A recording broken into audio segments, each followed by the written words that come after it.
संसार की इतनी याद क्यों आती, धन की इतनी याद क्यों आती, पद की इतनी याद क्यों आती? आदमी मरने मरने को भी हो जाता तो भी धन की ही सोचता रहता। मैंने सुना एक धनपति मर रहा था,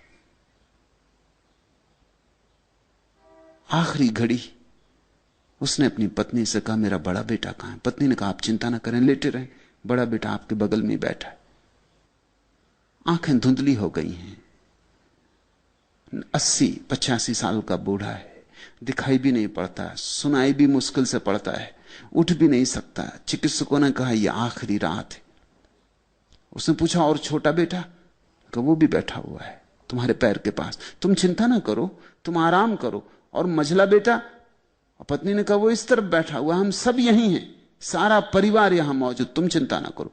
वो तो हाथ टेक के उठ बैठा। उसने कहा फिर दुकान कौन देख रहा है? सब यहीं बैठे। अरे नालायको, अभी तो मैं जिंदा हूं, मेरे मर जाने पे बैठना, जो करना हो करना,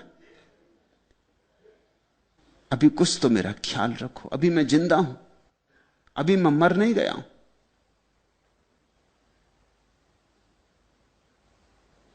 यही आदमी फिर दूसरे दिन मरने की हालत में आ गया। सुबह सुबह आखिरी सांसें ले रहा है। जैसा बाप बेसे बेटे विचार करने लगे कि कैसा इंतजाम करना, अब ये तो मरे, इनको मरघट तक कैसे ले जाना। बड़े बेटे ने कहा कि शान से ले जाएंगे, सारे गांव की कारें इकट्ठी कर लेंगे, जितनी टैक्सी हैं सब बुला लेंगे। मंझले बेटे ने कहा इतना खर्चा, इससे फायदा, अब जो मर गया सो मर ही गया, चाहे रोल्स रॉयस लाओ चाहे कैडिलैक लाओ, क्या फायदा। अपने घर की एम्बेसडर अच्छी, उसी में रख कर ले चलेंगे। तीसरे बेटे ने कहा एम्बेसडर की क्या जरूरत है इसमें, म्युनिसिपल का ठेला।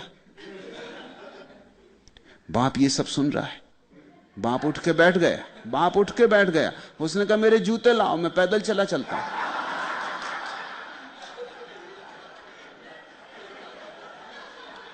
आखिर ठेले वाले को भी पैसा देना ही पड़ेगा, अभी मैं जिंदा हूं।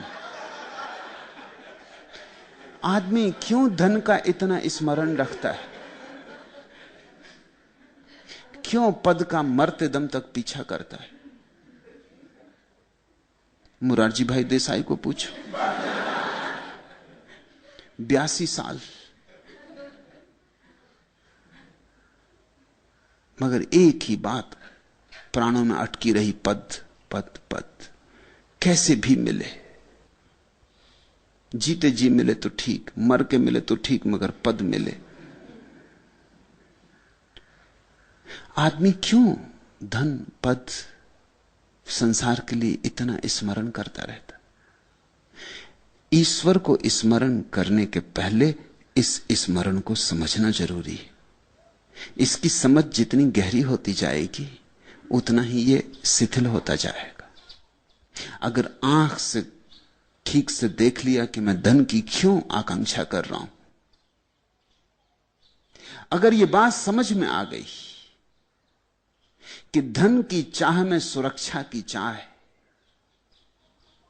धन की चाह में यह ख्याल है कि अगर धन मिल गया तो सब मिल जाएगा, लेकिन धन से क्या मिलता है, किसको क्या मिला है?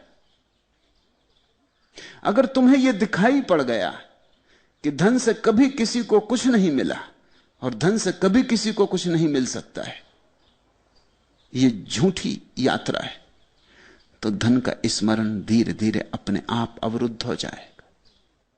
पद से क्या मिलेगा?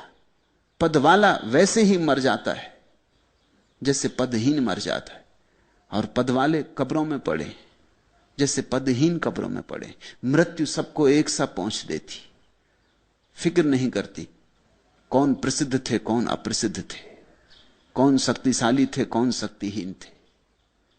ठीक से अपने पद और धन की आकांक्षा को समझो, उसी समझ में तुम्हें यह बोध आएगा कि न धन से कुछ मिलता है न पद से कुछ मिलता है, और मौत रोज आ रही। अगर तुम्हें दिखाई पड़ जाए कि धन से कुछ नहीं मिलता, तो धन की याद अपने आप विसर्जित हो जाएगी और पद की दौड़ व्यर्थ है। तो पद का जो धुआं तुम्हारे मन में सदा घूमता रहता है, वो तिरोहित हो जाएगा। जहां संसार की आकांक्षाएं समर्पित हो गईं, शांत हो गईं, शून्य हो गईं, वहां उठती है याद परमात्मा की। तुम्हारे किए नहीं उठती। तुम तो एकदम अवाक अवस्था में हो जाते हो, क्योंकि तुम्हारी सब पुरानी चाहें गिर गईं। अब तुम्हें कुछ समझ में नहीं आता। एक अचाह की घड़ी आ जाती, लेकिन उस अचाह में ही तुम्हारे भीतर पहली बार एक नई सुवास प्रकट होती, एक नया सरगम बजता है। उस सरगम का नाम ही परमात्मा की याद है।